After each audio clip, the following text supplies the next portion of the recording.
Good afternoon, everyone. Please have a seat. Good afternoon. President Biden, President Clinton, members of our cabinet, members of Congress, and our fellow Americans. Nearly 30 years ago, just outside in the Rose Garden, our nation took a long overdue step to give working people, and in particular working mothers, the dignity, respect, and support they deserve. Before then, many of us will remember, working people faced often impossible choices. The choice either to take care of a loved one or keep a job. The choice either to protect one's health or protect one's livelihood. But thanks to the Family and Medical Leave Act, millions of Americans since then have been spared these false choices. Everyone here understands the importance of being able to care for the people we love. On a personal note, when I was District Attorney of San Francisco, my mother was diagnosed with cancer. And I spent many hours with her at the hospital and driving her to and from chemotherapy appointments. Fortunately, however, I had the type of job then where I could take the time I needed to be with my mother. But far too many others cannot. And let us be clear, in America in the 21st century, every worker should be able to take time off to care for themselves or for the people they love.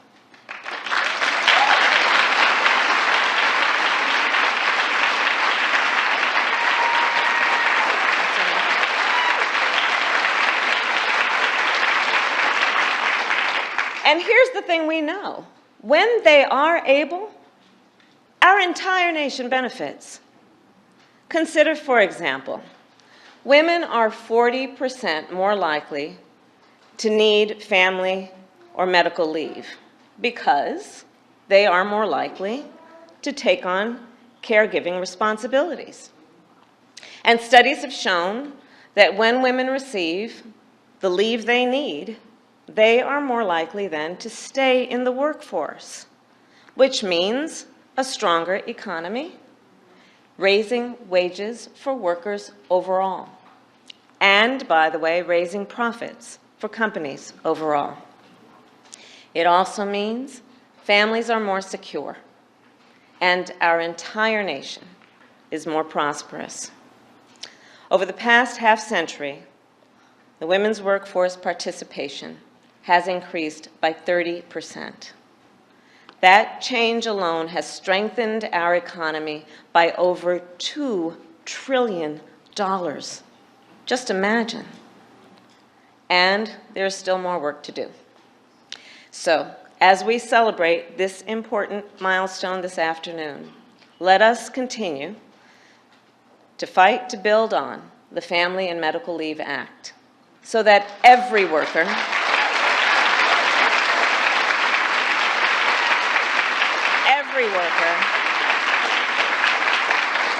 can take paid family and medical leave.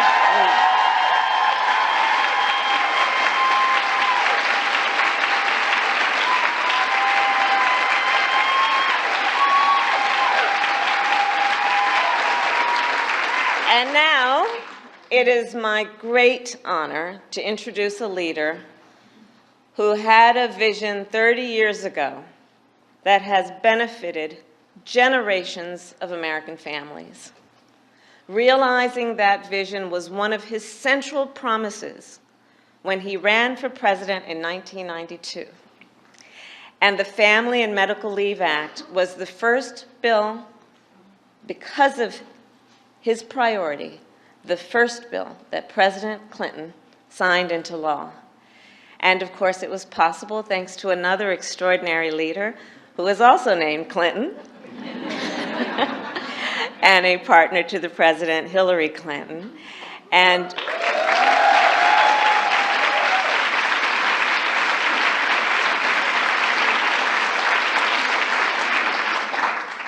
the work of President Clinton and what he did to inspire his entire administration was the work that then went on to include an administration that created the child tax credit, which has lifted millions of children out of poverty, an administration that expanded the Head Start program,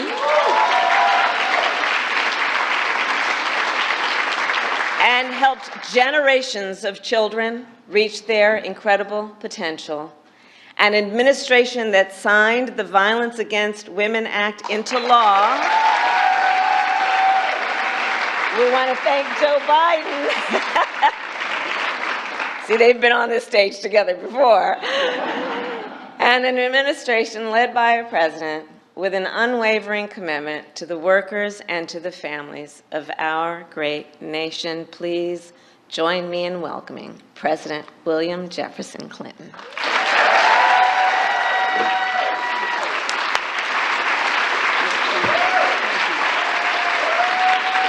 Thank you. Thank you very much. Somewhere I'm supposed to have some notes here. These are the President Biden's notes. Why don't you just deliver mine? Why don't I just give your speech and you can get mine. I found it.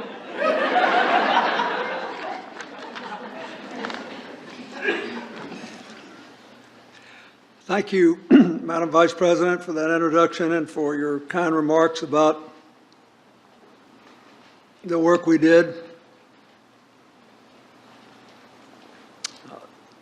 I'm very grateful to President Biden for many things, but I thank him for asking me back to the White House to celebrate 30 years of the Family and Medical Leave Act. And, as you showed by your enthusiastic response to the Vice President's remarks, what the Family and Medical Leave Act should tell us about our common future.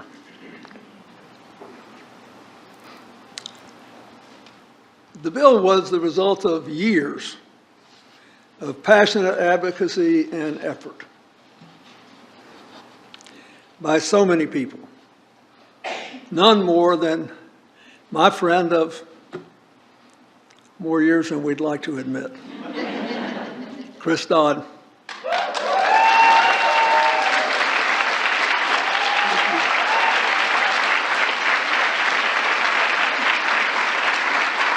So before I started running for president, I was a governor, but I was very interested in this issue, and I kept noticing that Dodd introduces this bill every year.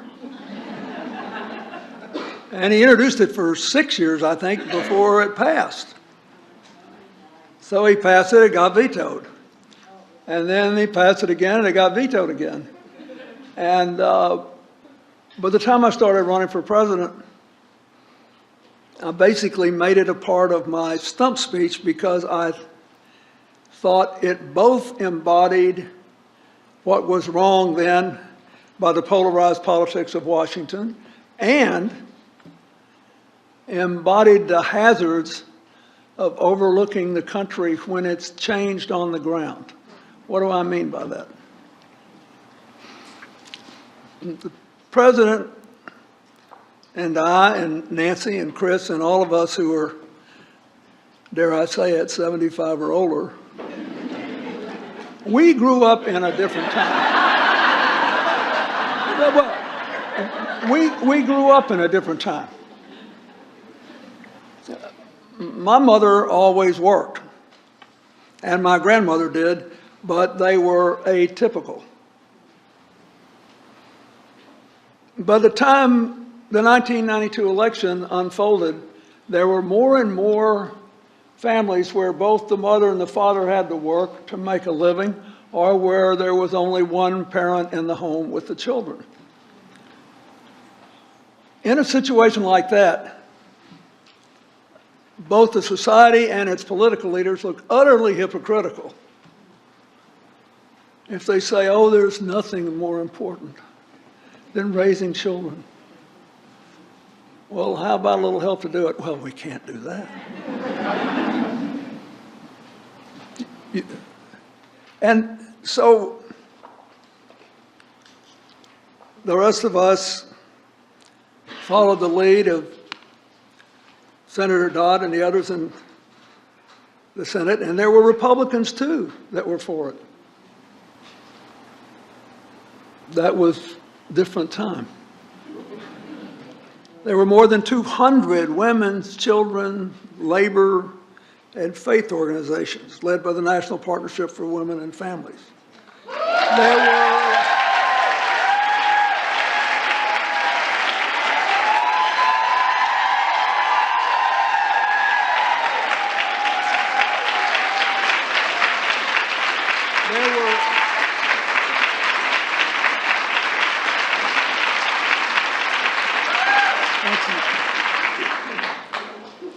If you ever feel drifting, just ask Julie Lichtman what you should do. She'll tell you. There were all these people in the business community who were progressive. They implemented their own forms of family leave because they realized it was good for morale, for productivity, for the long-term health of the business. Still, it took 8 years, 2 vetoes, and another election before it became law. But today, one of the most important things we can do is to remember that the Family Leave Act and every other thing that has really fundamentally changed this country that moved through Congress is an embodiment of what I learned from the World War I essay of the great German sociologist Max Weber, who said that politics was the strong and slow boring of hard boards. All these people bored the hard boards, and we are the beneficiaries, and we should all be grateful. And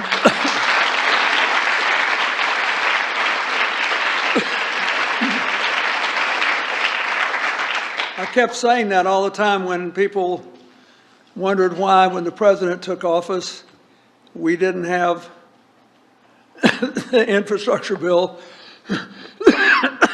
the CHIPS Act, the Anti-Inflation Act, and all the climate change stuff in 15 minutes. And one of the reasons I was so happy when he got elected president is I watched him spend 15 years, if that's what it took, to make the changes that we needed to make this country a better place to live. So I think we should remember that. I also think you should know, Chris Dodd will tell you the same thing. After all these years, I still have more people mention the Family Leave Act to me than any other specific things I did. And no one ever talks about what gets all the press coverage. You know, the political process. How long did it take? Who got derailed? What went up? What went down? Nobody. They tell you their story. That's when you know, for good or ill, that we have united the country. Then my job is to introduce a storyteller. So I will tell you my story and the point of her story. First time I ever got on an airplane after I left the Oval Office. Boy, what a bummer.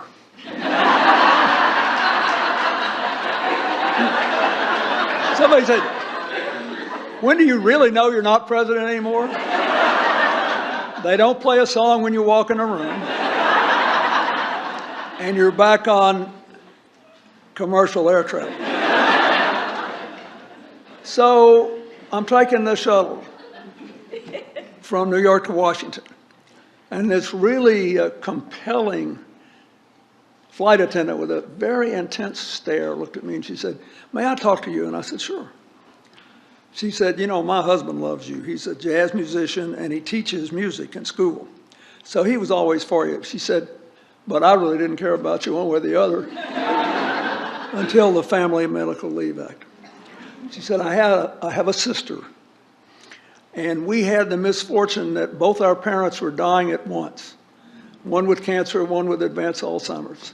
There's no way we could support them with care except because of the Family and Medical Leave Act. And I just wanted to tell you this. She said, I've heard all these politicians give speeches about family values. She said, I know how your parents die is an important family value. It was breathtaking. I never get on a shuttle after 20 years that I don't think about that woman. And then there's one other story. One early Sunday morning, I took a run out of the White House. I came back. I needed to go up and shower and dress, and Hillary and I were going to church. And I got there, and there was a young person at the White House giving a tour to a man and his daughter. She was obviously very ill. And I said, would you excuse me, because I'd really like to welcome you properly, but I need to go clean up and get dressed. And I had her taken to the Oval Office. So I went up, took a shower, came down, went in the Oval Office, you know, gave a little standard 2 or 3 sentence tour and took a picture. And then I was walking them back out onto the South Lawn. And when the daughter walked out with the guide, he grabbed me by the elbow, and I turned around. He had big tears in his eyes, and he said, you know, my little girl's not going to make it much longer. But he said, because of the Family and Medical Leave Act, these months I have spent with her are by far the most important time of my life. And he said, I am telling you this because I read all this stuff, I know what all the controversies are. He said, it is so easy for you up here to forget that what you do affects the lives of other people in ways you cannot imagine. I don't know what I would have done if I hadn't been able to share this time with my daughter.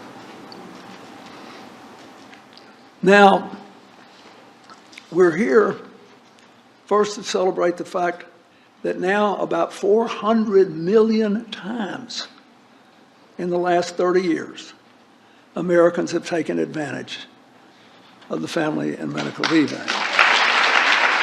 And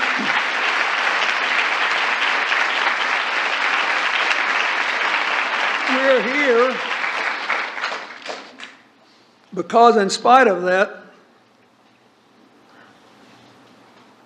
and in spite of the 2020 study that the Department of Labor did, finding that 95% of employers said that the Family and Medical Leave Act either didn't hurt or actually helped productivity, reduce turnover, and increase morale, there's still a lot of problems that cannot be solved without some form of paid leave.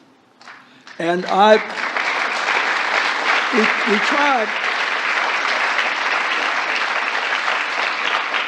we tried to at least get permission to use surplus unemployment insurance funds by state in the late 90s. And there was a lot of opposition to that. So people acted like, you know, once again, the free enterprise system would collapse if we actually gave people a chance to take care of their sick relatives or be there when a baby was born or when there was some other terrible problem. So we need more stories, not process, stories. People need to understand that as great as this was, there's still a lot of people left out. That's the real purpose of today. So one of the stories you haven't heard is Natasha Jackson's, and she's a pretty good storyteller.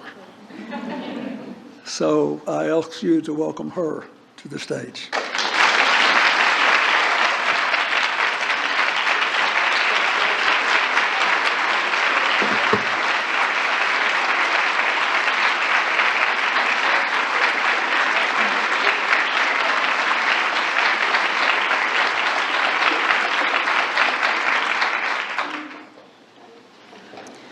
Thank you, President Clinton and Vice President Harris. I'm Natasha Jackson, and I'm from Charleston, South Carolina. I'm here today with my husband, Josh. I'm honored to celebrate the 30th anniversary of the Family and Medical Leave Act, as well as recent wins, including the Pregnant Workers Fairness Act.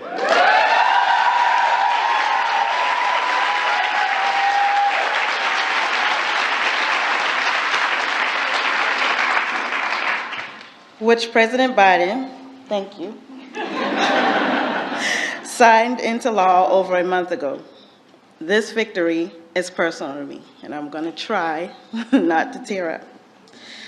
When I was 3 months pregnant and the only woman working at a local rental furniture company, I asked my employer to let me do less heavy lifting. I thought it would be an easy yes. Instead, I lost my job. I was our primary breadwinner at the time. We just made a down payment on a house, but without my income, we had to back out of all of it. We then ended up homeless and needing emergency public housing, all in a matter of months. With fellow moms, including Miranda Legros and Lindy Trissler, they're here today, and we shared our stories in support of the Pregnant Workers Fairness Act. So what happened to us would never happen to anyone else. I have 2 daughters, and I also have nieces, and I am so grateful that they and millions of workers won't have to choose between starting a family and keeping their jobs. And I am grateful that President Biden keeps fighting for us, for workers, for families, for our economic security, and for women like me.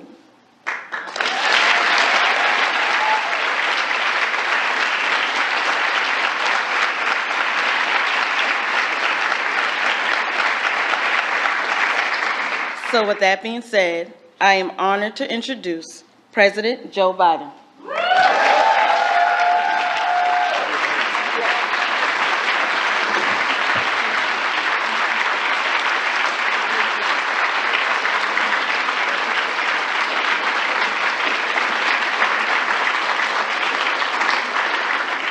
Natasha, thank you very much.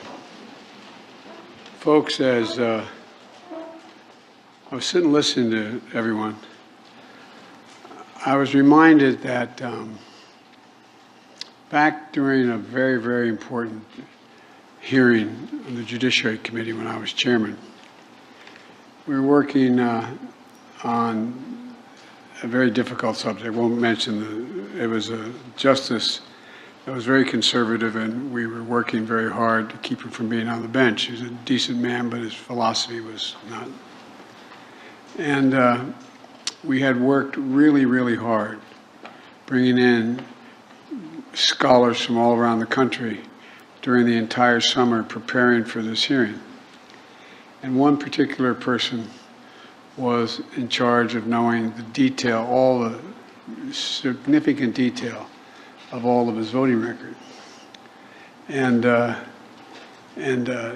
just before we started the hearing, as a matter of fact, the day of the hearing, I heard that he was having difficulty at home with a marital circumstance.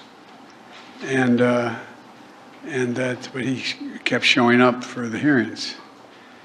Mr. President, I told him that if he came in and continued to come in, he was fired. And the reason I did that was because I remember what happened to me. When I got elected to the United States Senate, I was 29 years old, and I had won a very close election against a popular guy. Nixon won my state by, I think, 64% of the vote. I won by a whopping 31 or 3,200 votes, only because my sister managed my campaign and the reason I won. But all kidding aside, I was down here in Washington in Teddy Kennedy's office.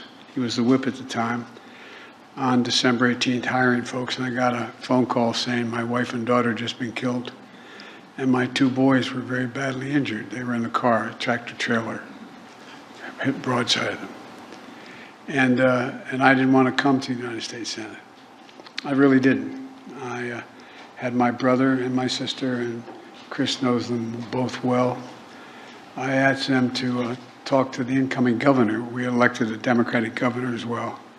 But we hadn't had what was referred to as a progressive senator in Delaware for a while because it was a very conservative. It was used to be a red state. We didn't call it that then.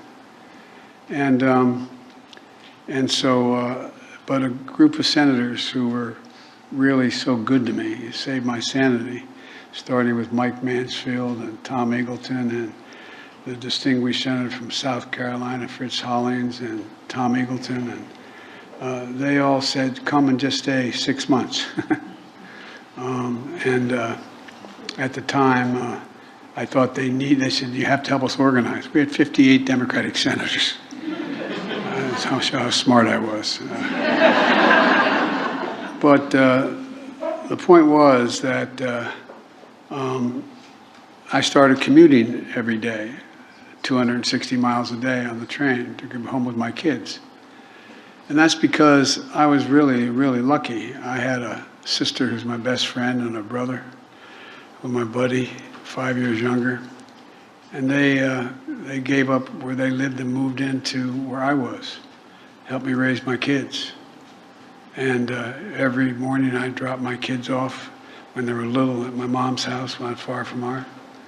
And I thought to myself, I was able to continue to work and continue to be paid because I had the option of being able to, I had a family that was so supportive and a universal family just around me taking care of everything. And I swore that since I was able to, and by the way, when you're a senator and you only have one, you have 1,000 bosses, but you only have one but you. And you make a decision to if you're going to vote or not vote. And sometimes when there was an important event, a teacher meeting, not a joke, or a baseball game or whatever, I'd look and see what the votes of the day were, and if they weren't consequential, they were going to pass overwhelmingly one another, I'd stay with my kids. I'd go to the teachers' meeting. And I thought to myself that, you know, if in fact I could do that, I was going to make sure everyone in my office, and so everybody who works for me gets a memo. And the memo says, if you ever need time, you never have to explain why. All you have to do is tell me you can't show up. I take you at your word. I don't want you to have to reveal what the reason is. If you don't, you can't show up, you can't show up. I'm trusting you that you're not going to play a game. Well, you know, there's so many people who can't. You know, Madam Vice President, I want to thank you and for all the women and families that are taking care of everybody. And I want to thank the members of Congress that are here, working families. Chris, who I know as we've been friends a long time, is Christy. Christy, you're the reason for the Family Medical Leave Act. You're right. And this guy felt it in every fiber in his being when he was running, when he was governor, and when he became president. And by the way, welcome home, old buddy.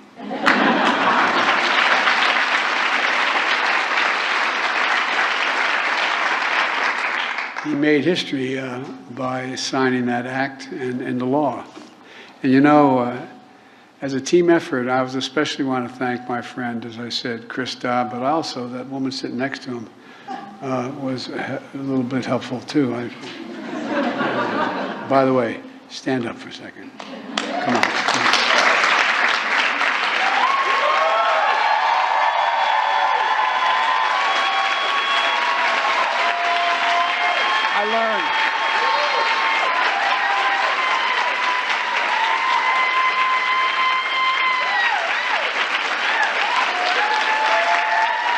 I learned a long time ago. Just say yes. Have you ever asked me everything I just haven't said yes? Because then I'm going to have to say it eventually. Please sit down. But all kidding aside, you know, Chris first introduced that bill, I think, in '86, if I'm not mistaken, the mid-'80s. And working with Republicans. Chris and I still have this weird idea you can still work with Republicans. You negotiated a bipartisan compromise to get it done. And meanwhile, along came candidate Clinton, and he not only signed it, but he convinced people why it was such a good thing to do. And it was a good thing to do. He knew in the United States that in America, no one should have to choose between their job and their family. Chris has heard me say this 1,000 times. My dad used to say, Joey, a job's about a lot more than a paycheck. It's about your dignity. It's about respect. It's about your place in the community. And the American people agreed. Because of the years of work and the tenacious advocacy of many of you who are here today, of course, First Lady Hillary Rodham Clinton is a tenacious advocate as ever was for this law as well. 2 weeks after President Clinton took office, it became the law. And it transformed the lives of literally millions of men and women. The law was a step toward that dignity my dad used to talk about. Dignity for working families. Dignity for workers who have serious illnesses like cancer, and parents and new children and aging parents, disabled family members. I mean, it makes a gigantic difference. Dignity for women who are so often responsible for caring for everybody else in the family. And dignity for men, because being there for your family is often the most consequential thing you can do. The most consequential thing, as the example that the president gave about that father he met. Dignity and security for millions of families, because finally, for the first time in history, a majority of working Americans could take time off work, care for somebody they loved, and care for themselves without fear of losing their job. To have a little dignity when they needed it most. And folks, and by the way, family medical leave isn't only for workers and families. As mentioned earlier, and I'll not go into the detail, but as pointed out by both my colleagues, it's good for business. It's good for business. And has increased the overall GDP by well over $1 trillion. It's done a lot of really, really good things.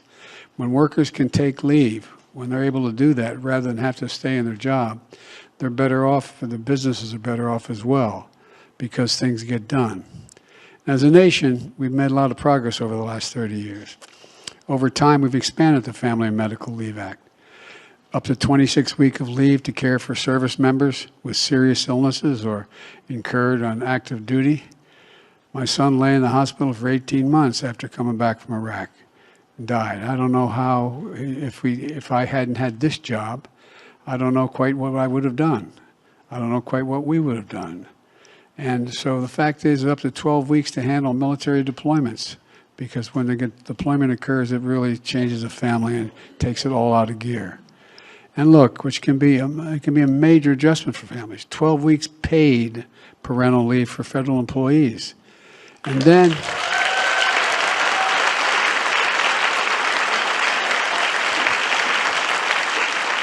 we strengthened protections against paid discrimination. We extended Medicaid coverage for new moms for a year postpartum. And I'm proud to say that under our administration, we've made additional progress. In December, as we mentioned earlier, we passed the Pregnant Workers Fairness Act.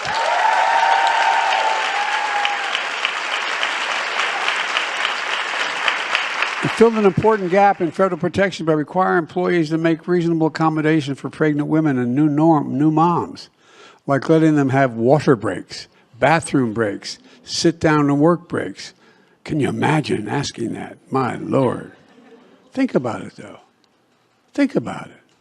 Too many women have been denied just simple basic support.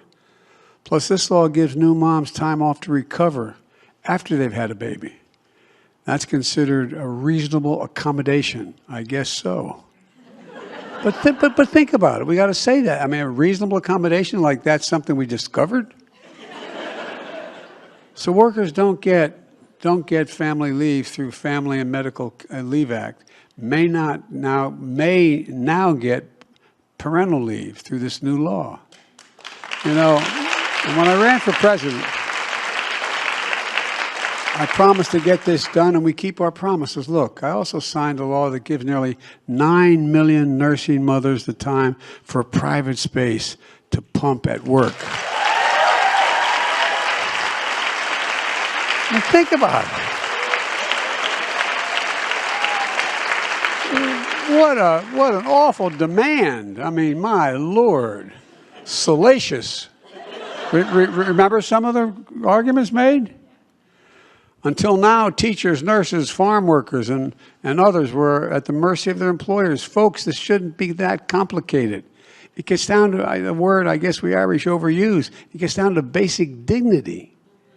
It's about being a country where women and all people can both work and raise a family. And today, we're taking another step forward. I just signed a presidential memorandum to make sure that the federal government leads the way in supporting workers. Right now, employees only qualify for family and medical leave if they've been on the job 1 year. Get cancer after 6 months? Your wife or your husband? Look, I'm a great respecter of fate. And I know all too well that you can't schedule when your loved one might need your help badly. You can't tell a newborn infant or a dying parent that you'll be there for them next year. And when serious illness strikes, you can't reschedule that either. So today I signed a memorandum, all federal agencies urging them to let federal employees take leave during the first year of the job from the time they get their family.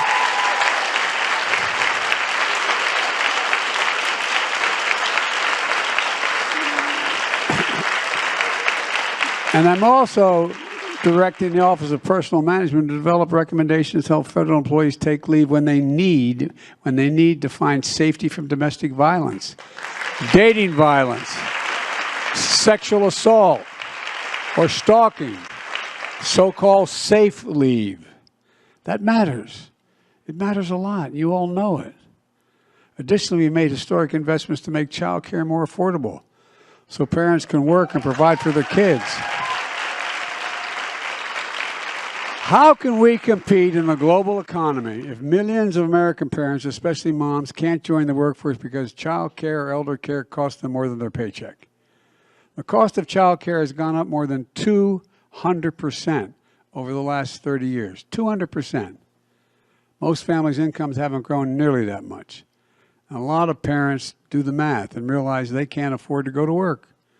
The first major piece of legislation I signed, the American Rescue Plan, provided historic tax relief to millions of families to help cover children's costs through the largest increase in history of the child tax credit and the dependent care tax credit.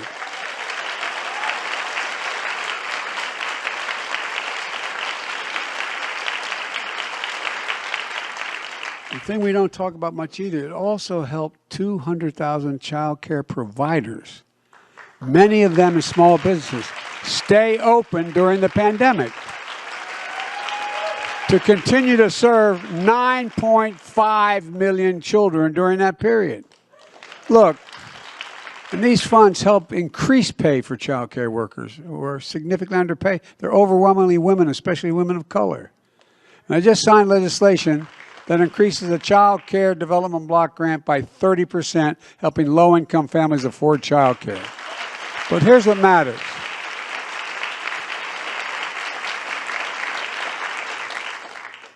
More than half the women in my cabinet, more than half the people in my cabinet, more than half of the women in my administration are women. You think, well, God, that's across the board. Well, let's go. 30 years ago, we ranked number six among advanced economies with the share of women in the workforce. You know what we rank today? 19th. 19th. This is the United States of America, for God's sake. Women are 50% of our little slightly more than 51% of our 50% of our population. We can't reach our full economic potential if we leave half the workforce behind. Look, I ran for president. I ran for president to rebuild the backbone of America, the middle class. As you've heard me say 100 times, Wall Street didn't build America. The middle class built America. And by the way, unions built the middle class. So I come from a family that never very much benefited from a trickle-down economics. But when you build from the bottom up and the middle out, poor folks get a shot, and the middle class can live a decent life, and the wealthy still do very well. They still do very well. 2 years in the making, we're making real progress. These have been the strongest 2 years of job growth on record. Unemployment rate for women when I was sworn in was over 6%. It's now 3.6%. Black women and Hispanic women, unemployment numbers fell even greater. In my first year as president, we saw the largest one-year growth ever in women's participation in the labor force in nearly 30 years. Meanwhile,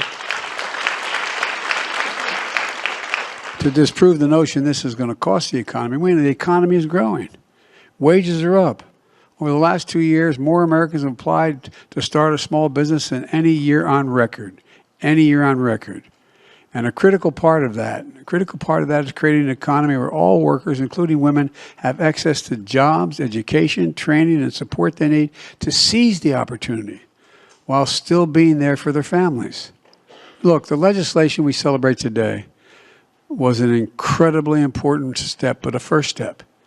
In the United States, still one of our only countries in the world that doesn't guarantee paid leave. One of the only countries in the world that doesn't. Look, as a result, 94% of our lowest wage workers, mostly women and workers of color, have no paid family leave at all, 94%. Meaning you can only take time to care for your loved one if you can afford to give up your salary. I remain committed to changing that and bringing the line with every single other major economy in the world by passing a national program of paid leave and medical leave.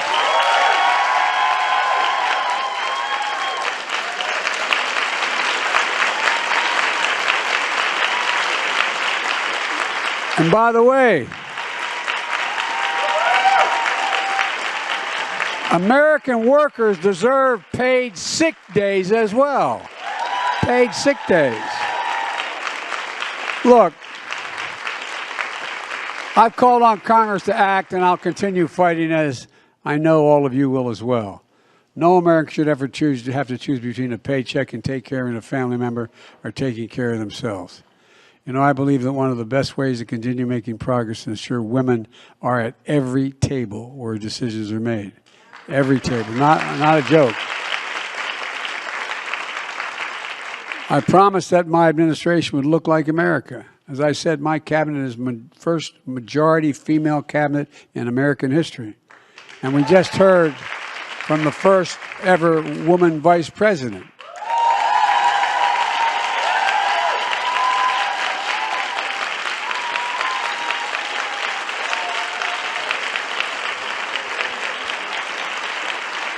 A leader in our administration for women's health, women's economic security, and equity for all Americans. And with her help, and so many of you who are here in this room, we're going to continue to make progress in the years ahead. I can honestly say, as I stand here before you, you've heard me say it before, I've been doing this a long time. I know you don't believe that, but I have. Look, I've never been more optimistic about America's future. Never. Never. We just have to remember who in the hell we are. I mean this sincerely from the bottom of my heart. We're the United States of America. There is nothing beyond our capacity if we set our mind to it and we do it together. There's nothing we've ever failed at when we've tried.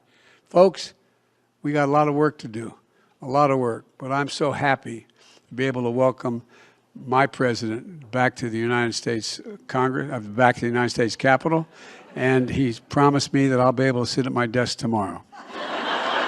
God bless you all, and may God protect our troops. Thank you.